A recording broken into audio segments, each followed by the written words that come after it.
What up, y'all? D back with another message on today. I got something to tell you. You are trusting in the wrong so-called assets and not the right access to your breakthrough. See, some of you will trust in doubt over God. Some of you will trust in your fear over God. Some of you will trust in procrastination over God.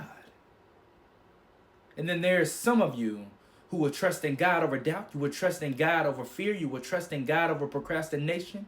And that's a good thing. But I'm talking to the people that are still trusting in doubt over God. How do I know you're doing this? Because every time you hit a hardship, every time you hit something that just moves you, you start panicking. You start doing whatever you do as a human being, which is normal. It's natural. But then there's also a moment where you recognize, I got a big God and he gonna deliver me through. He's going to deliver me.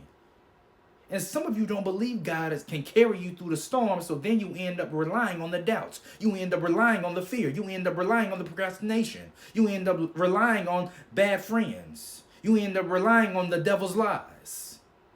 Because you don't trust God enough to rely on his message, to rely on his word, to rely on the faith that he's given you, to rely on the spirit that he has put upon you. So we need to understand. We need to understand. I say it again. We need to understand what we're getting ourselves into. And we need to understand what we put in the so-called assets column.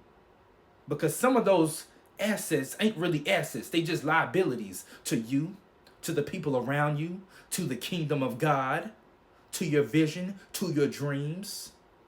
I need you to stop living in a liability column, and I need you to put yourself in an asset column with people who also build assets for their life and for everything that's around them.